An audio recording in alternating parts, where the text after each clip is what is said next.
राजा परीक्षित ने पूछा भगवान परमहंस श्री सुखदेव जी से, यदुवंश शिरोमणि भगवान श्री कृष्ण जब अपने परम धाम पधार गए तब पृथ्वी पर किस वंश का राज्य हुआ तथा अब किसका राज्य होगा, आप कृपा करके मुझे ये बतलाइए।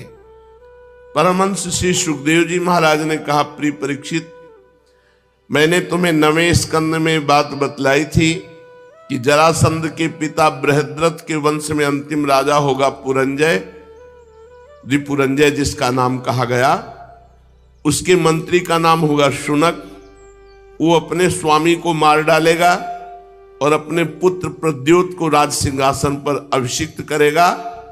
प्रद्योत का पुत्र होगा पालक, पालक का विशाखयूप, विशाखयूप का राजक और राजक का पुत्र होगा नंदिवर्धन। प्रद्योत वंश में यही 5 नरपति होंगे। इनकी संज्ञा होगी प्रद्योतन। ये 148 वर्ष तक पृथ्वी का उपभोग करेंगे भगवान के जाने के बाद। ये 5 राजा हुए। इसके पश्चात शिशुनाग नाम का राजा होगा। शिशुनाग का काकवर्ण, उसका क्षेमधर्मा, क्षेमधर्मा का पुत्र होगा क्षेत्रज्ञ, क्षेत्रज्ञ का विदिशार, उसका अजात शत्रु, फिर दर्भक और दर्भक का पुत्र होगा अजय। अजय से नंदिवर्धन और उससे महानंदी का जन्म होगा।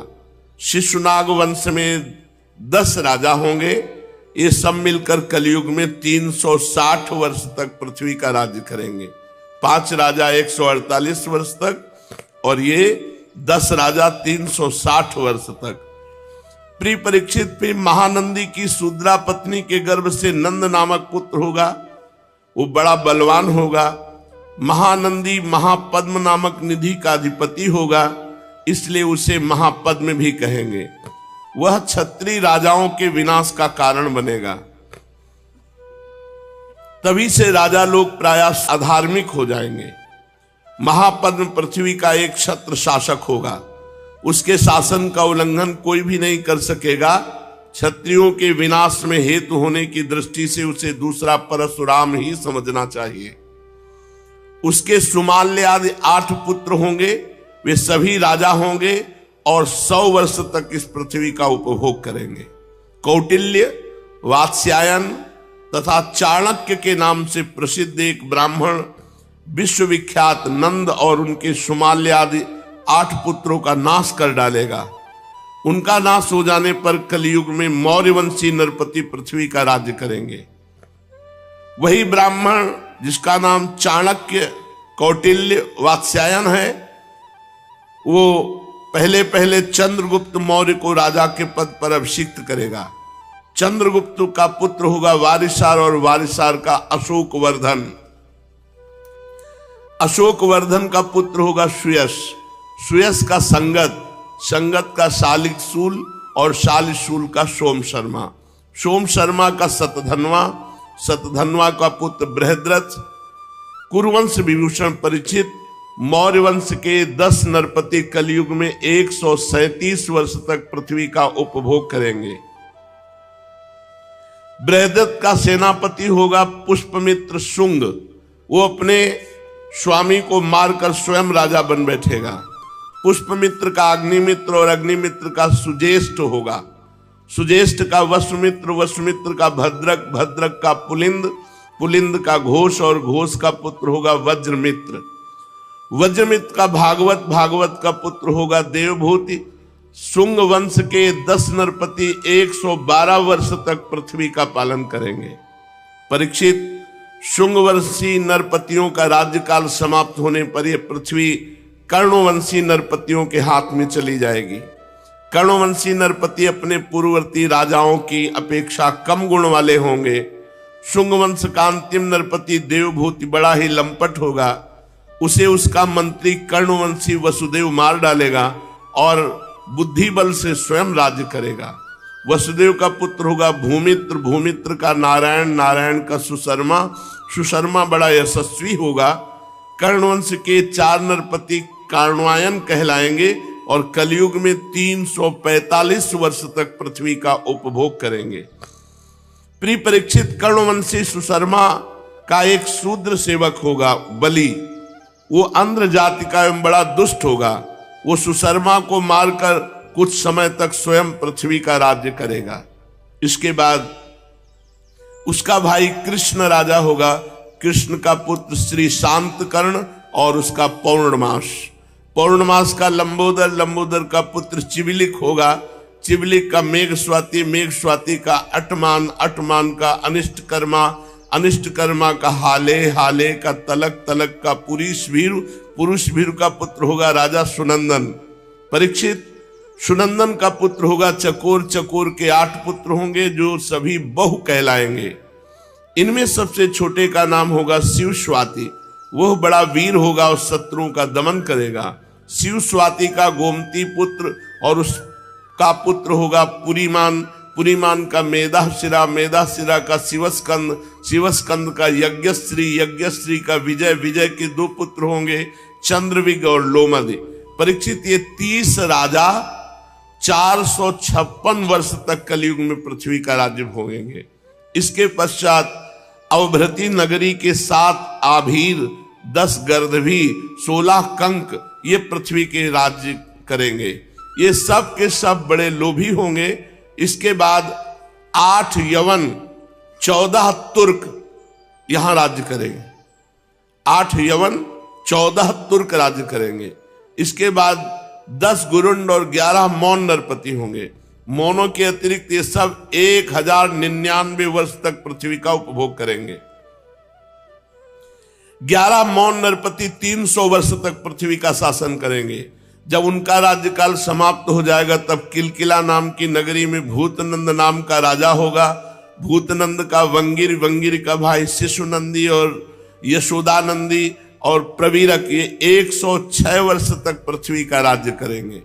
इनके 13 पुत्र होंगे, सब के सब वाल्मीकि कहलाएंगे।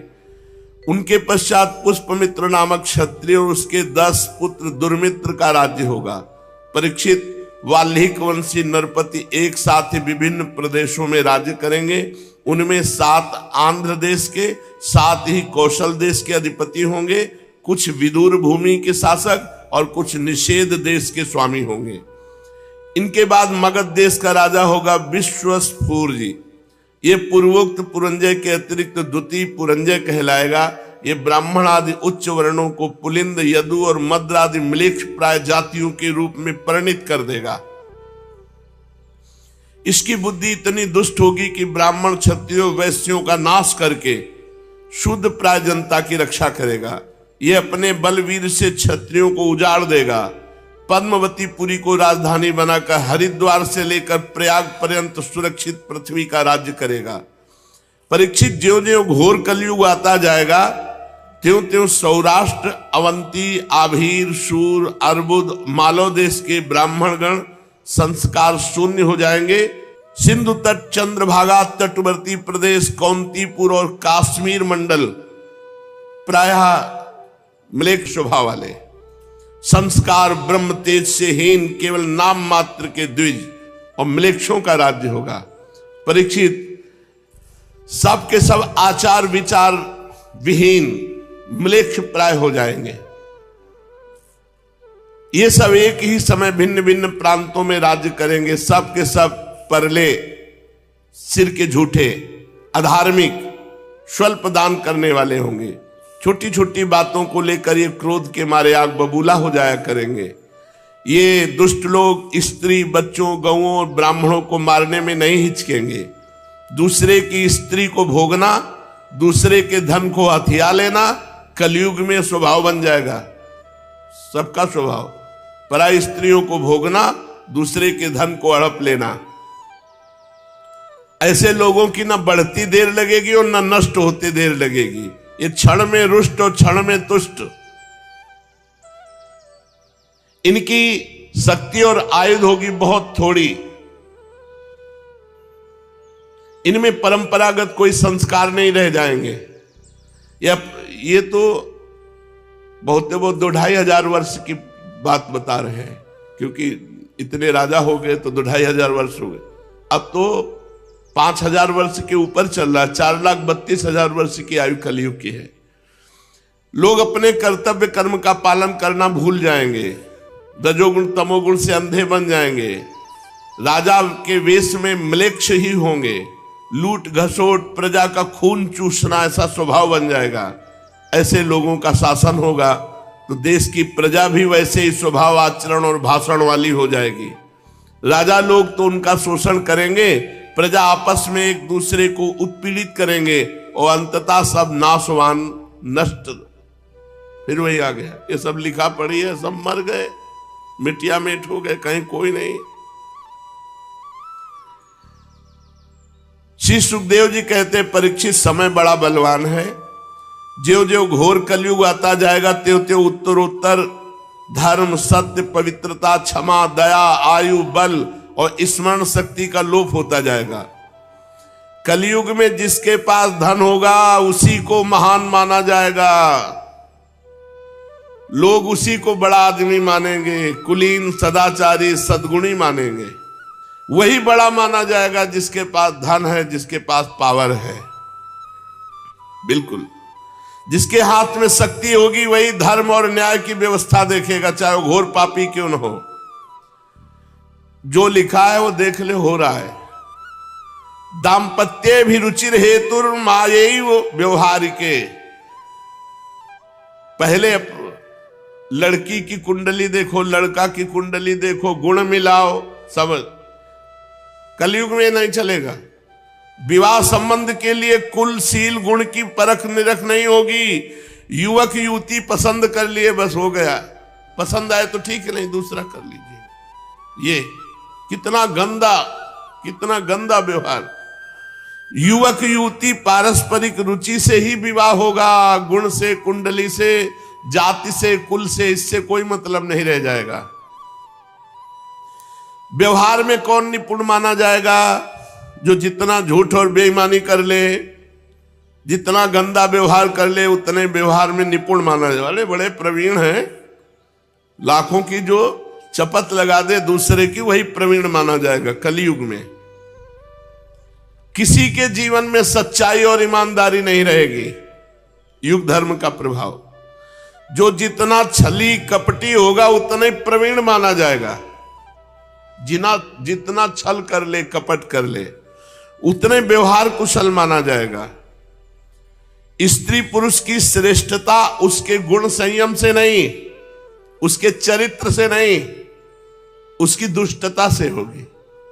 जितना दुष्ट स्वभाव, जितना नीच, जितना वो उतना ही महान। कलयुग में कोई ब्राह्मणत्व से युक्त नहीं रहेगा। कलयुग का प्रभाव अभी तो भगवान की कृपा से है, क्योंकि अभी 5 वर्ष 4,32,000, पहले 32,000 तो पार हुए। न यज्ञ उपवीत, न त्रिकाल संध्या, कोई मतलब नहीं है, कोई मतलब नहीं। ब्राह्मणत्व से कोई मतलब नहीं रह गया है। त्रिकाल संध्या, गायत्री जप, नियम संयम, कोई मनमानी आचरण। अब तो यज्ञोपवीत भले ब्याह के समय डाल लेते हो तो डाल लेते हो, नहीं तो ब्याह क्या होता है? जब girlfriend boyfriend live in relation, तो पंडित की जरूरत क्या है? ब्याह की जरूरत क्या है? दंड कमंडल से सन्यासी की पहचान, और एक दूसरे के चिन्ह स्वीकार कर लो, कोई किसी को बोलने वाला नहीं। जब मनावे जिस आश्रम में प्रवेश हो जाओ, मनावे सन्यासी, सन्यासी से मनावे गृहस्थ, गृहस्थ से मनावे सन्यासी, कोई रोक नहीं टोक, कौन रोक टोक रहा है? बड़ा विचित्र। जो जितना घूस देने में समर्थ होगा उतना ही वो बड़ा आदमी माना जाएगा। लिखा हुआ है भाई, शास्त्र जो कह रहा वही हो रहा है। आप देख लो, वही हो रहा है जो शास्त्र में लिखा है। जो घूस देने में असमर्थ होगा, धन देने में असमर्थ होगा, वही सबसे बड़ा दोषी माना जाएगा।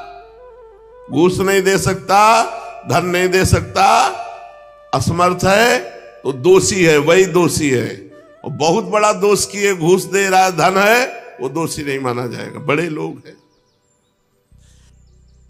सत्य न्याय नहीं मिल पाएगा, पैसे के बल का न्याय होगा। ये कलयुग का प्रभाव है। अब जैसे एक वकील साहब आए, उन्होंने कहा कि हम जानते हैं कि ये आदमी गलत है, लेकिन हमें वकालत करना ही होगा, हमने पढ़ा इसीलिए, तो हम उसको जिताएंगे। भाई ऐसा तो नहीं होना चाहिए। क्यों जिताओगे? जब जानते हो गलत है तो क्यों जिताओगे? बोले हमारे को पढ़ाया इसीलिए जाता है, पैसा। तो अगर तुम्हारी बहन के साथ कोई बलात्कार किए हो और जानते हो, तो उसका मुकदमा लेकर के उसे जिता सकते हो? चुप हो गए? जिता सकते हो? जानते हो गलत है, अब जिताओ। नहीं जिताओगे, क्यों? क्योंकि मेरी बहन है। अगर किसी और की बहन है तो आप जिता सकते हो। फिर आपकी पढ़ाई लिखाई धूल है। किस काम की पढ़ाई लिखाई? पढ़ाई लिखाई तो इसी बात की वकालत की थी कि दुष्टों को दंड दिलाया जाए और निर्दोषों को मुक्त कराया जाए। हमारे समाज की व्यवस्था तभी। पर कलयुग का प्रभाव, रुपए के आगे ज्ञान विज्ञान काम नहीं करेगा। जहां वो अटैची गई 10 लाख की, तो सब ज्ञान विज्ञान और प्रवचन एक तरफ हो जाएगा और 10 लाख दिखाई देंगे। और जो बोलचाल में जितना बाचाल होगा उसी को पंडित कहा जाएगा। पंडित सोई जो गाल बजावा, जितना प्रवीण हो बोलने में उतने वो विद्वान माना जाएगा। असाधुता या दोषी किसे माना जाएगा? जो गरीब होगा। गरीब होगा। गरीब होना एक बहुत बड़ी असाधुता, दोषी की पहचान मानी जाएगी। विवाह के लिए शास्त्र इनकी जरूरत नहीं पड़ेगी, एक दूसरे की स्वीकृति ही पर्याप्त है। स्वीकृति मात्र से पर्याप्त है। शास्त्र विधि विधान संस्कार की कोई आवश्यकता न समझी जाएगी। स्नान की जरूरत नहीं पड़ेगी, बस बाल काढ़ लिए, मुंह में चिकनाहट लगा लिए, कपड़े पर लत्ते से लैस हो गए, यही समझा जाएगा स्नान। ऐसा हो भी रहा है। लोग दूर के तालाब को तीर्थ मानेंगे और निकट के गंगा आदि तीर्थों को तीर्थ नहीं मानेंगे। दूर के तालाब को तीर्थ मानेंगे, नजदीक के गंगा आदि तीर्थों को तीर्थ नहीं मानेंगे। माता पिता की उपेक्षा करेंगे, माता पिता का अपमान करेंगे, वही हो रहा है। सिर पर काकुल, बाल खाना ही सुंदरता मानी जाएगी। शरीर के सौंदर्य का चिन्ह होगा बाल। जीवन में सबसे बड़ा पुरुषार्थ होगा इन प्रकार पेट भर ले, बस यही पुरुषार्थ होगा। जो जितनी ढिठाई से बात कर सके उतना ही वो सच्चा माना जाएगा। योग्यता चतुराई सबसे बड़ा लक्षण होगा। मनुष्य अपने कुटुंब का पालन कर ले वही प्रवीण माना जाएगा, चाहे धर्म से चाहे अधर्म से।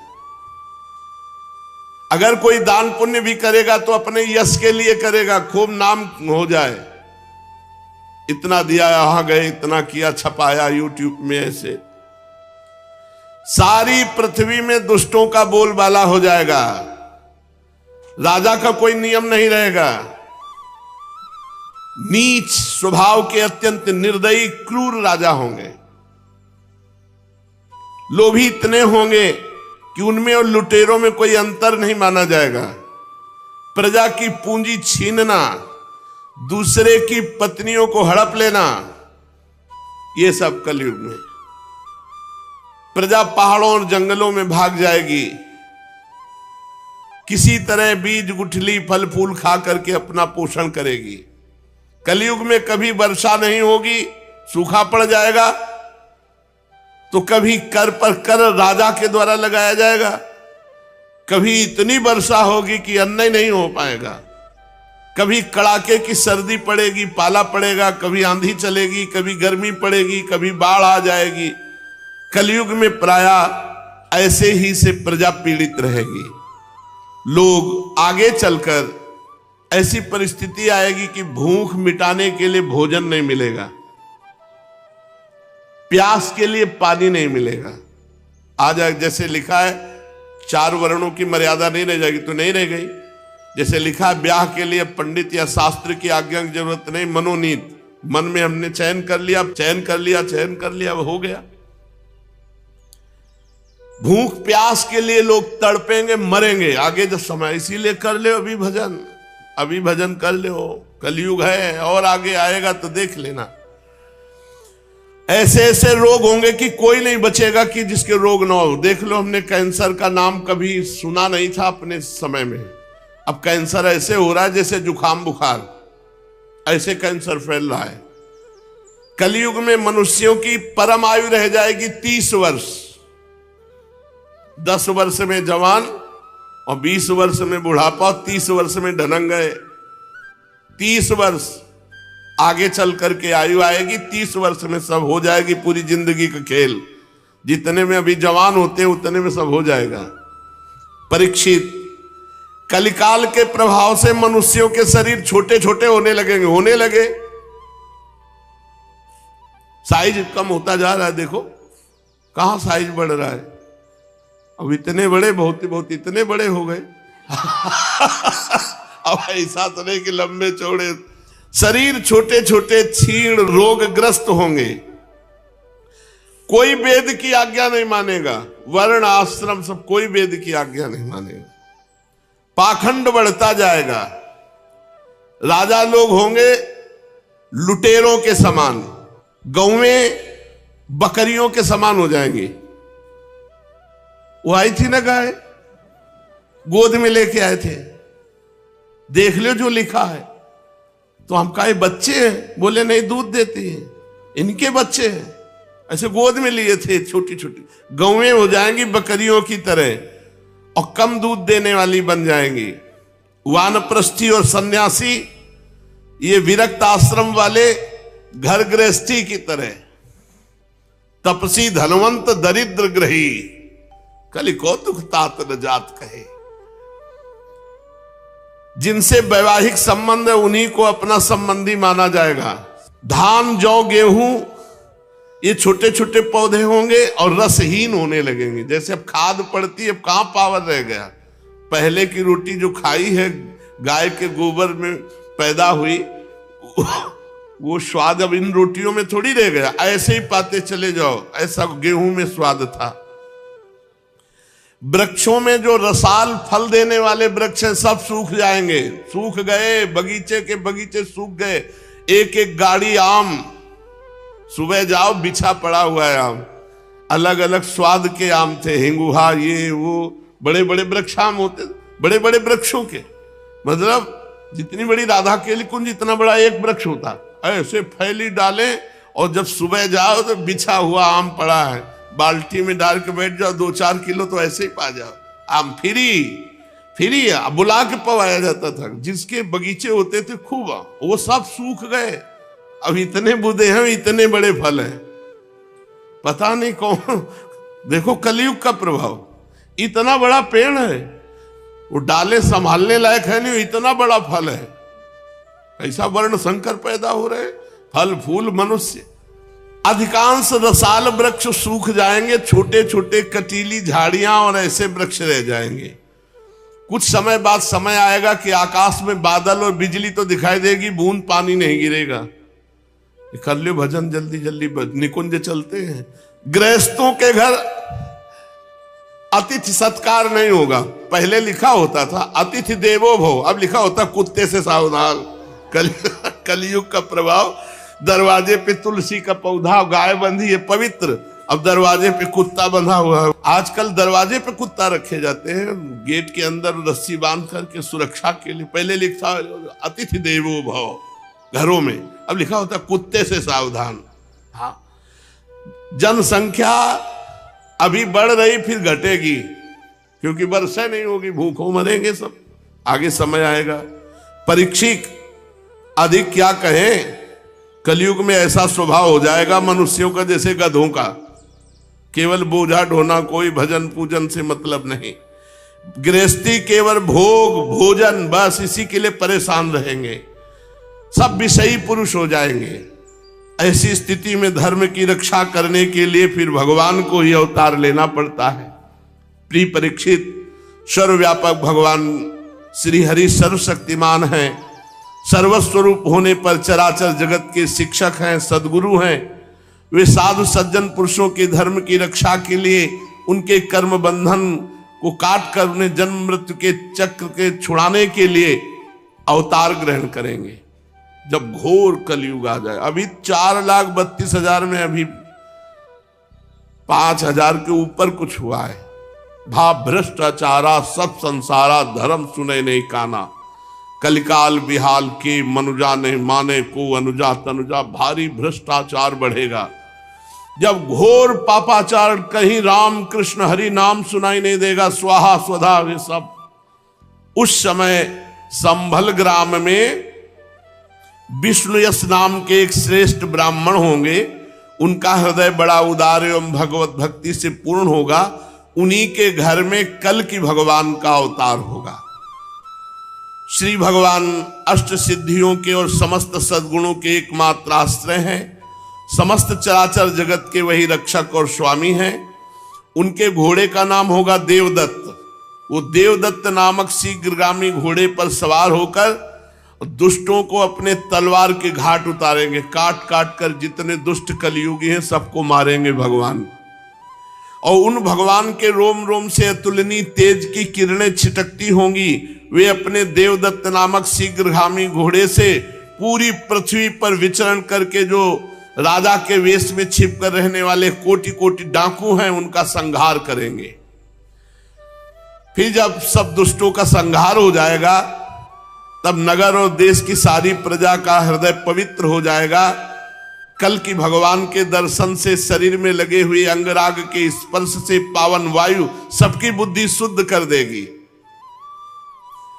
उनके पवित्र हृदयों में सत्य मूर्ति भगवान वासुदेव विराजमान होंगे और फिर उनकी संतान पहले की भांति हष्ट पुष्ट और बलवान होने लगेगी। प्रजा के नयन मनोहारी हरि के ही अवतार से धर्म की रक्षा होगी, क्योंकि हरि सबके स्वामी हैं। जब भगवान कल की रूप में अवतार ग्रहण करेंगे उसी समय से फिर सतयुग प्रारंभ हो। ये आखिरी बात है। 4,32,000। अभी तो 80 तक लोग जा रहे हैं, 90 तक बताया नहीं, 20-30 में हो जाएगा काम। 4,32,000 भजन कर लो भजन। चलो चलते हैं निकुंज श्री जी के पास, वहीं 56 भोगा रोकेंगे और मजीरा हो जाकर कीर्तन करेंगे, जय जय श्यामा जय जय श्याम जय जय श्री वृंदावन। कहाँ इस प्रपंच में फंसेंगे। खूब भजन कर लो। नहीं आकाश में बिजली दिखाई देगी, बूंद पानी नहीं होगा तो नीचे से पानी कहाँ निकलेगा। पीने के लिए तड़प जाओगे, मर जाओगे, ऐसा समय आएगा।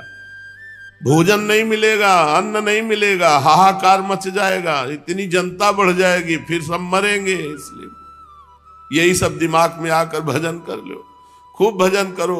अभी कलयुग महाराज की बड़ी कृपा है, खूब खाने को मिल रहा है, अभी बढ़िया शांति है। पहले से बहुत अच्छा था।